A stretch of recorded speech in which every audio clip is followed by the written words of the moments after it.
Hello guys, আজকে আছি আমরা সিরাজগঞ্জ। আর এই সিরাজগঞ্জ ঘুরে দেখার অনেক সুন্দর সুন্দর জায়গা রয়েছে। সকাল থেকে সন্ধ্যা পর্যন্ত আজকে আমরা সারাদিন কি করেছি আপনাদের সাথে শেয়ার করব। আমরা সকালেই রওনা দিয়েছি রাসেল পার্কের উদ্দেশ্যে। আমাদের বাসা থেকে রাসেল পার্ক একটু দূরে, তাই আমরা হেঁটে হেঁটে চলে যাচ্ছি রাসেল পার্কের দিকে। যাওয়ার সময় রাস্তায় হুট করে হাতিম আমার সাথে দেখা হয়ে গেল। তাকে স্পর্শ করার জন্য কাছে এগিয়ে গেলাম, কিন্তু স্পর্শ করতে পারলাম না আমি। বাট ওইটা আমি নিজেও জানি না যে ওটা হাতি মামা না মামি, কারণ আমি ওইটার কিছু লক্ষ্য করি নাই। আর ওইদিকে আমরা হাতি মামার সাথে দুষ্টামি শেষ করে আবার হাঁটা শুরু করলাম। মাঝ রাস্তায় যেটা ঘটলো সেটা দেখলে আপনি অবাক হবেন। কি করে এদের বিয়ে হয়! আমি শুধু আরে বলছি তুমি কি মুসলমানি করছো, ও আমার উপর সেই রাগ, এই তুই এটা বলবি কেন, তুই বিয়ে কর, আমি যাবো না। আমরা সবার দিকে তাকায় হাসতেছিলাম। তারপর আমরা হাঁটতে হাঁটতে আবার চলে আসলাম রাসেল পার্কের দিকে। বাট রাসেল পার্ক বন্ধ ছিল, এই জন্য আমরা রাসেল পার্কের সামনে একটা নদীর ধারে বসলাম। এই জায়গাটার নাম হচ্ছে সিঁড়িঘাট। এই জায়গাটা অনেক সুন্দর, নদীর যে ভিউটা আসে এই পাশ থেকে অনেক সুন্দর।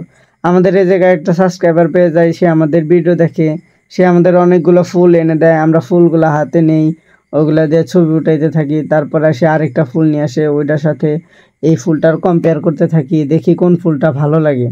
যেহেতু সে আমাদের ভিডিও দেখে, তাই তার সাথে আমরা অনেকক্ষণ সময় টাইম পাস করি। তারপর আমরা ভাবি যে এখন অনেক সময় হয়েছে, তারপর আমরা হেঁটে আবার বাড়ির দিকে রওনা হয়ে যাই। ওইখান থেকে সরাসরি বাড়িতে আসার পর ল্যাপটপে আমি আমাদের ইউটিউব চ্যানেল সার্চ দিয়ে অ্যানালাইজ করতেছিলাম যে কী অবস্থা, ভিডিওতে কেমন ভিউ পড়ছে।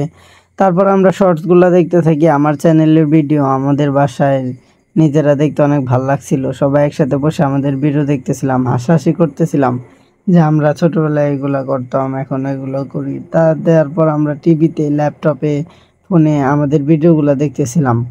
আমি কাজ করতে করতে এর মধ্যে সবাই আরও গোসল দিয়ে রেডি হয়ে যায়। তারপর আমরা খাওয়া দাওয়া করে আবার বেরিয়ে পড়ি রাসেল পার্কের উদ্দেশ্যে। যাওয়ার সময় আমার বারবার মনে পড়তেছিল যে ওই পিচ্চি দুইটার সাথে যদি আবার দেখা হইতো ভালো হতো। আর এদিকে আমরা পার্কের সামনে চলে আসি। সরাসরি পার্কে ঢোকার জন্য আমাদের কোনো টিকিট লাগে না, কারণ আমার ভাইয়া তামজিদ ভাই ফোন দিয়ে বলে দিছে। আর এদিকে ঢোকার সময় আমার ক্যামেরাম্যান আমরা আগেই ঢুকে পড়ি। আকাশ ভিডিও করতেছিল, ও মেয়েদের ভিড়ে পড়ে আসছিল, এই জন্য আমরা একটু ওর জন্য অপেক্ষা করতেছি। আর এই জিনিসগুলো দেখতে অনেক সুন্দর, আপনাদের এক নজরে দেখিয়ে আনি দৃশ্যগুলো।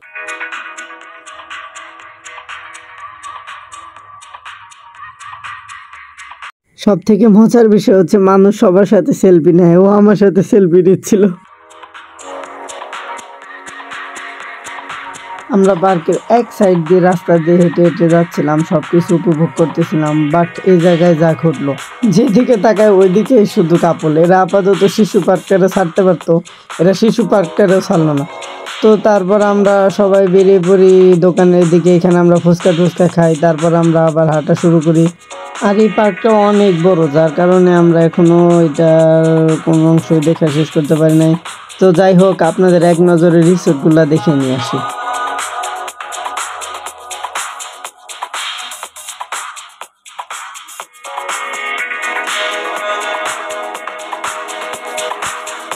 এই জায়গায় আমরা দোলনায় বসে আরাম করতেছিলাম, আর এক ছোট ভাই অনেক কষ্ট করে আমাদের ধাক্কা দিচ্ছে, সে অনেক উপকার করছে আমাদের।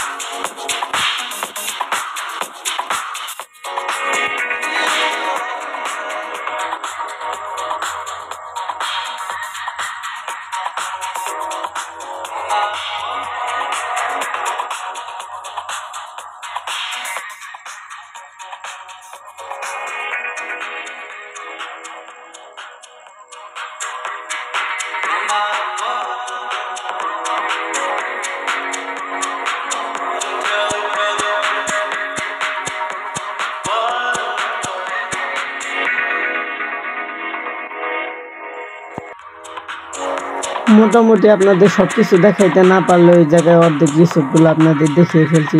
তারপরে এখানে বাচ্চাদের খেলার জন্য অনেক রিসোর্ট আছে, আর আপনারা এটা নিয়ে ফ্যামিলি নিয়েও ঘুরতে আসতে পারবেন। এটা অনেক সুন্দর একটা জায়গা, এখানে আমি মাঝে মাঝে আসি সময় কাটানোর জন্য। এটা অনেক সুন্দর একটা পার্ক। তারপর আমরা এই পাশের এরিয়াটা শেষ করে আমরা সামনের দিকে আগাতে যাই।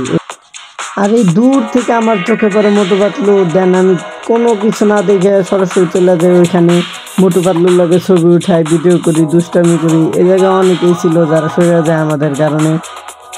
মোটু পাতলুরে দেখে অনেক মজা করি, আমরা সবাই হাসাহাসি করি। আসলে মোটু পাতলু এমন একটা কার্টুন যেটা না দেখলে ছোটবেলায় ভাতও খাইতাম না।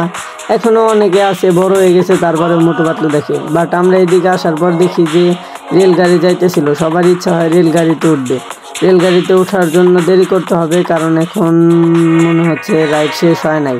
তো তারপর রেলগাড়িতে ওঠার জন্য আমরা অপেক্ষা করতে থাকি। এই পাশে এসে হরিণের সাথে দেখা হয়ে যায়। এখানে মনে হয় 2-3টা হরিণ ছিল, ওরা ঘাস টাস খাইতেছিল। দেন তারপরে এদিকে থেকে ছবি টবি উঠে আমরা অন্যদিকে চলে যাই হাঁটতে হাঁটতে। যেহেতু সবার ইচ্ছা ছিল রেলগাড়িতে চড়বো, তাই আমরা সরাসরি আর কোথাও দেরি না করে রেলগাড়িতে উঠে পড়ি। আর রেলগাড়িতে ঘুরতে অনেক মজাই হয়, বাইরের দৃশ্যগুলো দেখতে ভালো লাগে, তার জন্য আমরা রেলগাড়িতে উঠে পড়ি। আর রেলগাড়ি ছাড়ার সাথে সাথে আমরা এই পাশে সুন্দর একটা দৃশ্য দেখতে পাই যেখান দিয়ে ঝর্ণা চলে গেছে। বাট এই জায়গায় অনেক সুন্দর সুন্দর ফুল গাছ ছিল, কিন্তু ভিতরে যাওয়ার পর যেটা ঘটলো, এই জায়গায় অনেক ভয়ঙ্কর একটা আওয়াজ ছিল। এই জায়গায় অনেক ভয়ঙ্কর একটা জায়গা, যেখানে অনেক বাহিরটা দেখতে অনেক সুন্দর ছিল, কিন্তু আমরা কেউ ভাবি নাই যে ভিতরে এরকম একটা আজব বা ভয়ঙ্কর জায়গা থাকবে। জায়গাটা দেখতে সুন্দরই লাগে, বাট ভিতরে আজব। আর এপাশে আমি আমার ছোট ভাইয়ের আবদারে গাড়ি চালানো শুরু করলাম। গাড়ি চালাইতে চালাইতে দেখি যে অনেক সময় পার হয়ে গেছে, বিকাল, এখন বাসায় যাইতে হবে। দেন তারপর আমরা এই জায়গায় এসে কিছু ছবি টবি উঠাইলাম, এই জায়গায় একটু টাইম পাস করলাম, সময় কাটাইলাম। ঝর্ণাটা দেখতে ভালো লাগতেছিল। ওই জায়গায় আমরা একটু গান টান শুনলাম, বসে অনেক সময় আড্ডা দিলাম। আড্ডা দেওয়ার পরে আমরা চলে আসলাম পার্কের সামনের দিকে। এইদিকে আসার সাথে সাথে দেখি যে এই পিস্তল দিয়ে গুলি করে বেলুন ফাটানো যায়। আমি একটা ফাটাইতে পারি নাই, সুমনও পারে নাই, বাট আকাশ মনে হয় একটা ফাটাইছে। আর এগুলো নিয়ে মজা টজা করে আমরা সরাসরি চলে আসলাম নৌকা ভ্রমণে। সারা জীবন তো নদীতে পানিতে নৌকা ভ্রমণ করছি, আজকে না একটু সুখ নাই নৌকা ভ্রমণ করি। এইখানে অনেক ভয় লাগতেছিল কারণ নৌকাটা ছাড়ার পরে অনেক জোরে ছাড়ছিল, তো এই নৌকাটা বারবার জোরে জোরে ওঠানামা করতেছিল, সবার ভয়ে হাত পা কাঁপতেছিল। বাট ওইটা কি ছিল যেটা আপনারা দেখলেন। আর এদিকে আসার পর আমরা এটা প্রতিযোগিতা দেই যে কে আগে উঠতে পারে, সুমন না আমি। কিন্তু আমি হাইরা যাই, আমি আগে উঠি ঠিকই, আমি অবহেলা করে হাই দিতে যাই, সুমন আমার আগে ওটা টাচ করে ফেলায়। আর সুমন জিতা যায়, তার কারণে আমি বলি যে মানি না, এই খেলা হবে না, আবার হবে। আর এদিকে ঘুরতে ঘুরতে বিকাল করে সন্ধ্যা নেমে চলে আসে। আর আমি সবাই তাড়াহুড়া করতে বলি যে বাসায় যাইতে হবো, বাসা থেকে বকা দিব। আর ওরা তাও এটা করতেই থাকে। এইদিকে সামনের দিকে হাইটা আসতে আসতে আমরা এখনো গেট পাচ্ছিলাম না, বাট আমি রিক্সা চালক হয়ে যাই। আর এখানে একটু দুষ্টামি করি, ব্যায়াম করতে থাকি, ওরা হাসাহাসি করতে থাকে তুই পারবি না, বাট এটা আমি সবার আগে করে ফেলি। আর এখানে আসার পর আমার শক্তিটা পরীক্ষা করে, আমি আসলে কল্পনা করতে পারি না যে আমার হাতে এত শক্তি।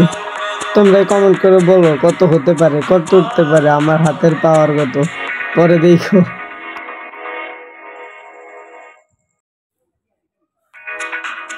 তারপর আমরা বাসা থেকে খাওয়া দাওয়া করে আবার বের হয়ে এখানে ভোট খেলার জন্য আসি। আমরা এই জায়গায় একটু মজা করে ভোট টোট খেলার পরে আর এখান থেকে যাওয়ার সময় আমরা একটা অনুষ্ঠানে ওইখানে দাঁড়ায় পড়ি, যে এখানে সবাই নাচতেছিল, সবারই ভালো লাগতেছিল, নাচিয়ামেরও ক্লান্ত লাগতেছিল, তাই এখানে আমরা বসে একটু নাচানাচিগুলো দেখে আমরা নৌকা নিয়ে চলে আসি যমুনা ব্রিজের নিচে। কি যে দেখতে সুন্দর, ওয়াও, জাস্ট একটা ভিউ। এই জায়গায় এত ভালো লাগতেছিল, এই জায়গা থেকে যাইতে মন চাইতেছিল না, বাট কি করবো, রাত অনেক হয়ে গেছে, বাসায় চলে আসতে হবে।